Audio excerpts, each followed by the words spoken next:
greenwashing, or how do the big companies try to take the wind out of the environmental movement's sails?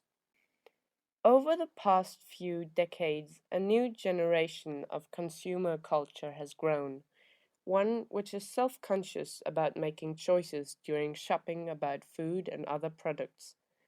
This consciousness has resulted in a demand for eco, bio, and green products.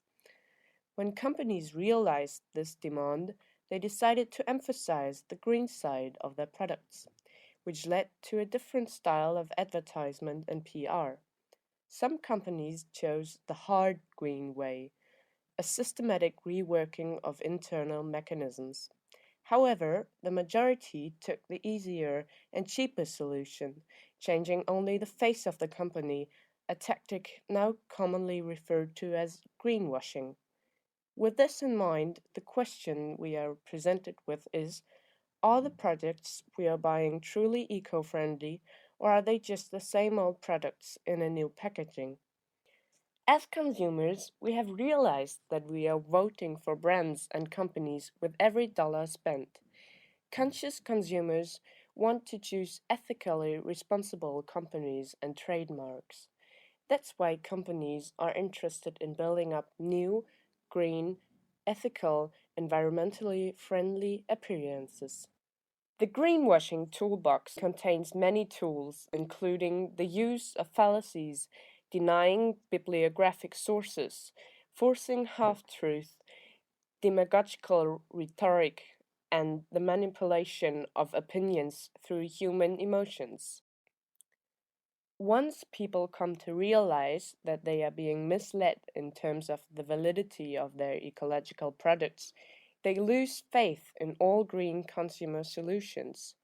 It's no wonder that 70% of American consumers think that to call a product green is just a marketing bluff made by companies. Governments in Scandinavia have recognized the danger in greenwashing and thus made official regulations against it.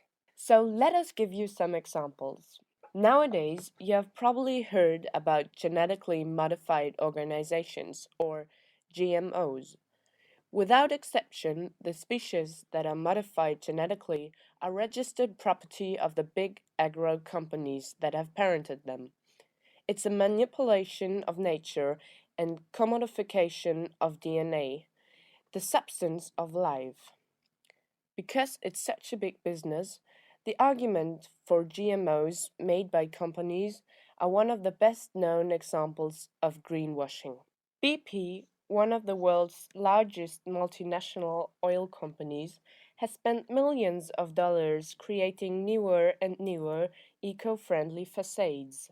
Beginning in 1990, BP spent $100 million on a campaign that advertised the fuel as not emitting any harmful particles. In an effort to make their name less obviously fossil fuel related, they shortened it from British Petroleum to BP. Then, in 2000, BP spent $200 million on a new campaign to change their name from BP to Beyond Petroleum. In 2010, all of these greenwashings were revealed when the oil spill catastrophe happened in the Gulf of Mexico. After, BP attempted to buy Google and Yahoo keywords for searchings on this topic, revealing BP's fear of the deterioration of their green face. They spent $10,000 per day on those keywords, money that could have been more responsibly spent on cleaning up the real disaster. In Hungary, there is an organization called Climate Club. From the name, one would assume that it works to alleviate climate change. However, the truth is that the biggest sponsors of this club are the power plants that actually have a big course on climate change. These sponsors include the biggest Hungarian electricity supplier, Hungarian Power Companies Ltd., the Hungarian Paks nuclear power plant, Madrai Power Plant Ltd., which is a coal-based power plant, and the Covering Company, which includes founder members from Bayer and Monsanto, two big famous genetically modified food producers. Corporate social responsibility, or CSR, is a commonly used term that refers to the branch of a company that has control of the PR in connection to the environment. Nowadays, most companies have a CSR program. However, what does this mean in terms of actual accountability? Ideally, CSR would be the large company's answer to the questionings of ethics and social responsibility posed by civil and state powers. But in this, CSR programs seem to fall short. As previously mentioned, it is a good idea, but nowadays it is just used to make the company's face greener and to hide the details of unsustainable functions and routines.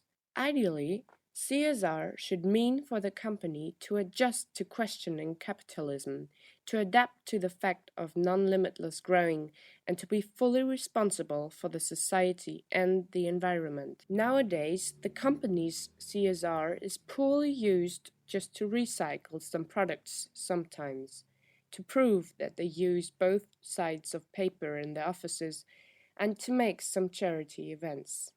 How to spot greenwashing. Some suggestions from treehugger.com are: be suspicious of all environmental claims. Don't trust anything unless you have verified them yourself.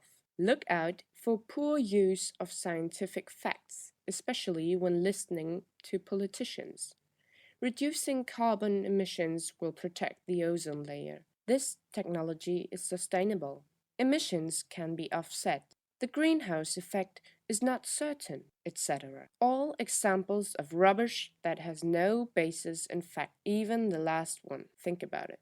Look out for buzzwords that put a gloss on reality: carbon intensity, sustainable development, carbon offsets, clean technology, etc. Another clear sign that something is being covered up. The easiest solution for eradicating greenwashing lies in human ethical consciousness.